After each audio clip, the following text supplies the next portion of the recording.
E aí pessoal, beleza? Aqui temos um Fox, tá com um probleminha de um barulho aqui na marcha.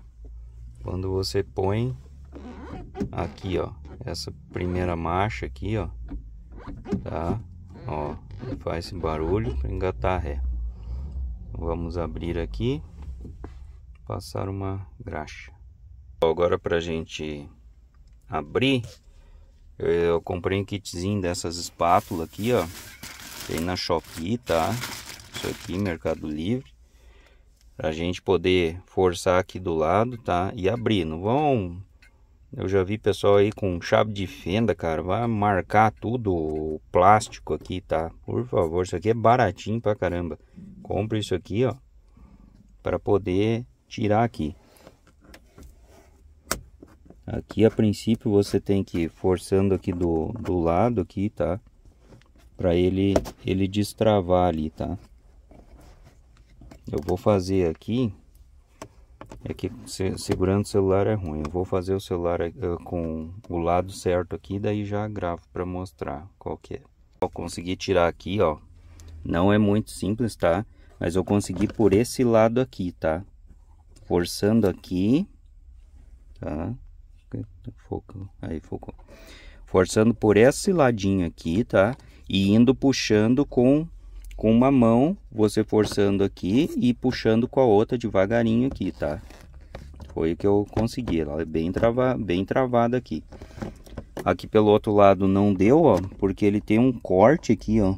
Não sei se todo Fox tem isso aqui, ó. Ou esse aqui rachou aqui, ó. Ele não deu para forçar porque tava abrindo isso aqui, então fui por esse ladinho aqui, tá? É só ir forçando aqui e puxando com o dedo também. Ele é meio durinho para tirar, mas dá para tirar.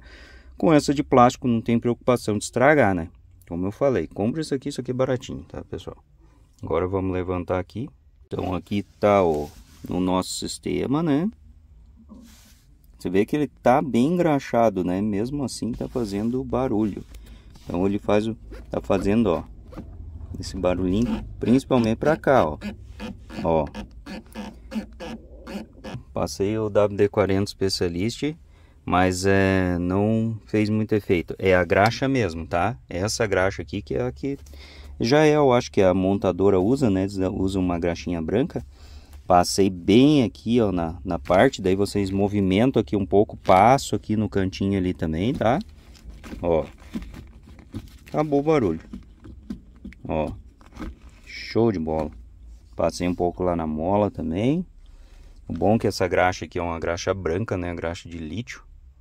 Ó, essa daqui ó, ainda protege ferrugem. É show de bola, tá? Uma graxa, um óleo desengripante assim, mais caro, mas o preço se paga, tá? Pela qualidade do produto. O WD-40 comum já é ótimo, né? Mas esse aqui é excelente. Não tô ganhando nada aqui pra fazer propaganda deles, mas eu faço questão de fazer propaganda, porque o produto bom. WD-40, depois que você usa, você não fica mais sem, né? Esse especialista aqui, então, também eu uso para coisas mais específicas. Coisas assim que são mais sérias, né? O equipamento mais caro, coisa de eletrônica também. Porque o outro, com o tempo, ele vai grudando um pouco de poeira, né? Esse aqui não, porque ele cria uma camada, parece de gel. E agora é só fechar, montar, ficou funcionando certinho, sem barulho. Valeu, galera!